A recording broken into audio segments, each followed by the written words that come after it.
चुनाव को लोकतंत्र के महापर्व की संज्ञा दी गई है। इस लोकतंत्र में बहुत सारी खूबसूरती भी है और उन्हीं खूबसूरती में एक खूबसूरती आज हमारे साथ हैं, क्योंकि लोकतंत्र में हर व्यक्ति को चुनाव लड़ने का अधिकार दिया गया है और उसी अधिकार के तहत हमारे साथ कुबेर राम है, जो पेशे से यानी घर की आजीविका चलाने के लिए रिक्शा चलाते हैं। बावजूद ये लोकतंत्र के महापर्व में हर बार अपनी भागीदारी निभाते हैं और हम आज उनसे बात करते हैं। जी कुबेर जी, ये बताइए कि लोकतंत्र का महापर्व चल रहा है, ऐसे में आप जो चुनाव में कब से चुनाव लड़ने का मन बनाया आपने? 2009 से। जी, कैसे बना पाए थे? ऐसे मन बना लिए थे, 2-4 आदमी इकट्ठा होकर के बात कर रहे थे और सब लोगों ने हमको उस्काया और हम लड़ना चालू कर दिए। तभी से आज 4 चुनाव लड़ चुके हैं। 2009 में जब नामांकन किए तो फिर क्या हुआ उस समय? 2009 में जब नामांकन किए तो उस समय बसपा की सरकार थी। अफजाल अंसारी खड़े थे बसपा से, उनको टिकट मिला था। हमको जबरन का नाम हमारा पर्चा वापस करा दिया गया। क्यों, किसने कराया और क्यों कराया था? अब ये तो LV रवि कुमार कप्तान थे और संजय प्रसाद DM थे, यही दोनों सामने आए और कोई दूसरा आदमी नहीं आया सामने। ये लोग जबरन पकड़ करके पुलिस की गाड़ी से लाए और जबरन नामांकन जब रद्द कराया गया तो उसके बदले में प्रशासन की तरफ से कुछ आपको वादा भी किया गया? वादा तो बहुत कुछ किया गया मगर कुछ मिला नहीं। क्या वादा किया गया था? जमीन देने का वादा किया गया था, घर बनाने का वादा किया गया था और पैसा भी कुछ देने का वादा किया था मगर कुछ मिला नहीं, सब खोखला था। जी, तो ऐसे में 2009 का चुनाव किसी तरह बीत गया जी। उसके बाद फिर जब चुनाव आया तो उसमें आपने कैसे पार्टिसिपेट किया? फिर 2012 में हमने जंगीपुर विधानसभा से चुनाव, पैसा का इधर उधर से लेन देन करके हमने चुनाव फिर लड़ा। चुनाव में लड़ने के लिए कहा जाता है कि बहुत सारा पैसा चाहिए। जी जी, ठीक है, तो बहुत सारा पैसे आप कहाँ से जुटा पाते हैं? बहुत सारे पैसे नहीं हमने खर्च किया, लाखों रुपया के हिसाब से खर्चा किया। बहुत सारे पैसा नहीं हमने खर्च ऐसे मगर लाखों रुपए की बात करें तो आप रिक्शा चलाते हैं और रिक्शा चला कर भी लाखों रुपया खर्च कैसे? बैंक से लोन ले लिया था, जमीन पर किसान क्रेडिट कार्ड से लोन लेकर के हमने लड़ा था। तो क्या हुआ फिर चुनाव में? चुनाव में लड़े, किसके खिलाफ लड़े थे चुनाव? किसी के खिलाफ नहीं लड़े थे हम अपने विधानसभा से? जंगीपुर विधानसभा से। जंगीपुर विधानसभा कौन कौन लड़ा था उस समय? कैलाश मंत्री थे और हम थे, ऐसे बहुत लोग थे। यानी कुल मिला कैलाश मंत्री के खिलाफ आपने मतलब ताल ठोक दिया? नहीं, ऐसा नहीं। अफजाल अंसारी से मौका नहीं मिला तो कैलाश मंत्री लड़े थे। जैसा आप कहें वैसा ऐसा कुछ नहीं है मगर हमने लड़ा था। मतलब कैलाश मंत्री के खिलाफ ही आपने लड़ा? यही मान लीजिए हमने उनका। उस चुनाव में क्या हुआ? उस वोट से हम तो बसपा के हैं, बस सब लोग कह रहे हैं कि जात के चमार हैं तो बसपा को वोट काटेंगे। कैलाश मंत्री से कोई लेना देना तो था नहीं। तो ऐसे में अब फिर चुनाव का माहौल आ गया है जी। क्या रहेगा इस बार? देखेंगे, इस बार भी लड़ेंगे चुनाव। देखिए, चुनाव जो भी लड़ता है, किसी भी राजनीतिक दल का व्यक्ति लड़ता है तो उनका कोई न कोई आदर्श होता है। जी, आपका कौन आदर्श हैं? हमारे का ना आदर्श हैं का ना पूर्व प्रधानमंत्री चंद्रशेखर जी। हम उनको अपना आदर्श मानते हैं जी। और उन्हीं के पार्टी से फिर 17 में भी हमने चुनाव लड़ा था।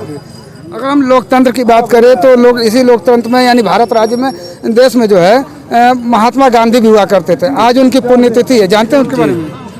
नहीं, ऐसा तो उनके बारे में विशेष तो नहीं जानते हैं जी। मगर आज के दिन में उनको नाथूराम गोडसे ने गोली मारा था और नाथूराम गोडसे ने गोली मारा था। फिर भी बहुत सारे ऐसे लोग हैं जो आज के समय में सोशल मीडिया पर जो है आज के दिन जश्न मना रहे हैं। जश्न वो मना रहे हैं तो गलत मना रहे हैं। किसी का अगर मान लीजिए मर्डर हो गया तो मर्डर हो जाए, किसी का भी हो जाए तो ये अच्छा बात नहीं है। अब वो मना रहे हैं तो उनकी मर्जी है। अब कोई लाश मर जाए उसको लाठी से कोई मारने लगे तो ये कोई बात तो, दुश्मन आकर मारे, लाठी मारे तो अच्छा तो नहीं लगेगा। हमारे साथ कुछ और लोग हैं, हम उनसे बात करते हैं। जी चाचा, क्या नाम है आपका? हम राम सिंहासन शर्मा। शर्मा जी, ये बताइए कि कितनी सी उम्र होगी आपकी? अरे मैं 74-75 होता। तो जब गांधी जी को गोली मारा गया था तो आपको याद है? के ऐसा जब गोली मारा गया तो याद है। क्यों मारा जी? जब उनका ऐसा कर्म करने तब ना गोली खाई ना। क्या कर्म किए थे? बहुत किए थे। ऐसा है जो पाकिस्तान से मुसलमान आए थे, वहाँ दिल्ली में मस्जिद में हिंदू रखे थे और उन पर अनशन कर दिए, थे वो। यानी कुल मिला के आप जायज मानते हैं? जायज माना है। क्यों गोली नाजायज? गोली सही मारा उसने। हमारे साथ कुछ और युवा भी हैं, हम उनसे बात करते हैं। जी हम भैया आज जो है गांधी जी की पुण्यतिथि है, क्या बतलाना चाहेंगे आज क्योंकि बहुत सारे सोशल मीडिया पर ट्रेंड हो रहा है और जश्न लोग मना रहे हैं। देखिए, गांधी इस देश ही नहीं वरन दुनिया में मानवता के प्रकाश स्तंभ हैं और जब जब मानवता को दिशा की जरूरत पड़ेगी, जब तक समाज की दशा और दिशा के परिवर्तन के लिए अगर कहीं से अगर ज्ञान लेना पड़ेगा, कहीं से अगर प्रकाश पुंज लेना पड़ेगा तो महात्मा गांधी हैं।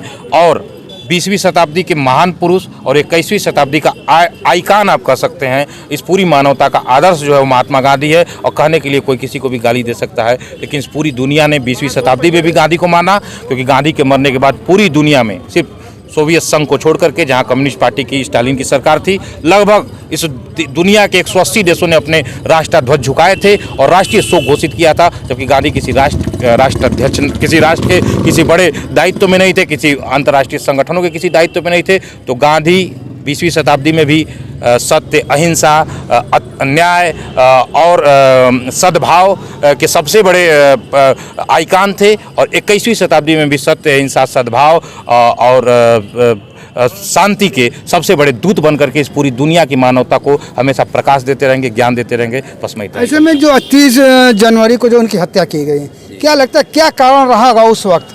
देखिए, जो भी दस्तावेज मौजूद हैं, इतिहास दस्तावेजों के आधार पर जो बना है, उसमें जिस नौजवान नाथूराम गोडसे ने गांधी की हत्या की, तो जो उसके बयान आए, उसके बाद उसका गांधी वध क्यों करके एक पुस्तक भी आई जो अभी भी मार्केट में है। तो उसको पढ़ने के बाद और यूट्यूब पे भी, चूँकि डिजिटल दुनिया है, उसमें यूट्यूब पे भी उसके कुछ वीडियो मौजूद हैं, उसको सुनने के बाद वो लगा कि वो एक कम समझ वाला, कम ज्ञान रखने वाला एक नौजवान था, जिसको विशेष विचारधारा के लोगों ने कहीं ना कहीं से उसको इस तरीके का उसका प्रशिक्षण दिया था कि गांधी के प्रति जहर भरा जाए। नहीं जब और जिसको ये लगा कि पाकिस्तान और भारत के बंटवारे में गांधी थे, जबकि भारत और पाकिस्तान के बंटवारे में इतिहास में कोई एक ऐसा दस्तावेज नहीं है जो ये साबित कर दे कि गांधी भारत और पाकिस्तान के बंटवारे में थे। क्योंकि जब देश 15 अगस्त 1947 को आज़ादी का जश्न मना रहा था, तो गांधी उस समय के भारत, वर्तमान में जो बांग्लादेश है, जहां भी आपने देखा कि गणेश मूर्ति तोड़ी वगैरह गई, वहां पर हिंदुओं के खिलाफ जो मुसलमान और हिंदू का जो दंगा हुआ था, वहाँ हिंदू अल्पसंख्यक की संख्या में थे और वहाँ मुस्लिम आक्रांता जो वहाँ उस तरह के आतंक, उस तरह के थे लोग, वो हिंदुओं पर प्रहार कर रहे थे। वहाँ गांधी उपवास पे बैठे थे सद्भाव स्थापित करने के लिए। और फिर गांधी दिल्ली में आते हैं, जहां मुसलमान अल्पसंख्यक की भूमिका में थे, जहां कुछ हिंदू उस तरह के उग्रपंथी लोग उन पर आक्रमण कर रहे थे। उनके खिलाफ गांधी जनवरी में 1948 में जब हत्या हुई है गांधी की, उससे पहले यहाँ पे उपवास में बैठे थे। तो गांधी हिंदू मुसलमान से ऊपर उठ करके मानवीयता के पोषक थे और जो भी उस नाथूराम गोडसे के पास सूचनाएं थी वो भ्रामक थी, गलत थी, कम पढ़ा लिखा, कम जानकारी वाला नौजवान था। क्योंकि उसके बयान से स्पष्ट होता है कि उसके पास इस पूरे हिंदुस्तान पाकिस्तान के बंटवारे के संदर्भ में जो भी ब्रिटिश सरकार के साथ जो भी लिखा पड़ी हुई थी, या जो भी यहाँ के शीर्ष नेतृत्व, चाहे वो पाकिस्तान का शीर्ष नेतृत्व मुस्लिम लीग का जिन्ना कर रहे हो या भारत का जो शीर्ष नेतृत्व पंडित जवाहरलाल नेहरू और सरदार वल्लभ भाई पटेल वगैरह कर रहे थे, उसके बीच में जो भी संवाद हुए थे, जो भी बातचीत हुई थी, उसकी जानकारी नाथूराम गोडसे को कहीं भी नहीं थी। और वो एक अनजाने में एक गलत सूचना पर जो जिस बौद्धिक आधार को लेकर के उसने गांधी के खिलाफ जहर भरा था, जिस संगठनों ने, उस संगठन का वो एक तरीके से एक इंस्ट्रूमेंट बन करके उसने गांधी की हत्या की। और ये भारत पर एक बदनुमा दाग भी है कि जो दुनिया भर में शांति का संदेश देता है, जो दुनिया भर में सत्य और अहिंसा का पुरोधा है, उसको भारत में ही गोलियों से छलनी कर दिया जाता है। भारत बुद्ध का देश है, भारत शंकराचार्य का देश है और भारत जो पूरी दुनिया को लगभग 2000 सालों से सत्य और अहिंसा का संदेश देता है, यही सत्य और अहिंसा के पुजारी की गोलियों से हत्या कर दी जाती है। शर्मनाक भी है और हम आज भी खेद प्रकट करते हैं, आने वाली पीढ़ियां भी इस पर खेद प्रकट करेंगी और गांधी हमेशा से आने वाली दुनिया में मानवता और सत्य और अहिंसा के प्रकाश दूत बनकर के हमारे समक्ष दिखते रहेंगे। तो ये थे गाजीपुर के लोग जिन्होंने 30 जनवरी यानी गांधी जयंती की पुण्यतिथि पर अपनी राय रखी। हमारे साथ एक बुजुर्ग भी हैं, हम उनसे भी जान लेते हैं। क्या नाम है चाचा आपका? रमाशंकर सिंह। रमाशंकर जी, गांधी जी जिनकी आज ही के दिन हत्या की गई थी, क्या बतलाना चाहेंगे उनके बारे में? क्या बताना चाहें? गांधी जी के बारे में सारी दुनिया जानती है गांधी जी कैसे आदमी थे। ये बालक ने भी कहा है। और उनके जो सिद्धांत थे, सिद्धांत से नफरत जो लोग करते थे, उसी लिए गांधी जी की हत्या उन्होंने कराया। गांधी की हत्या एक दिन सोच समझ की चीज़ नहीं थी कि नाथूराम गोडसे अरे गांधी जी गुजरे के लाल देगी। हाँ, और गांधी जी को नाराज हुआ, फट से मार दिया। बहुत दिन की लगायत एक साजिश थी। 1934 में उन पर हमला किया गया, 36 में 5 बार हमला किए गए। अंतिम बार जो मारे गए हैं उससे पहले 5 बार हमला किए गए कि गांधी जी जा रहे हैं तो अछूत के मामले पर वो सभा संबोधन करने के लिए वो पूना में नगर पालिका हाल में, और वह जाते उनके काफिला पर उनके बम फेंका गया। नाथराम गोडसे ने बम फेंका था, एक बुकलेट में हमको पढ़ने को मिला।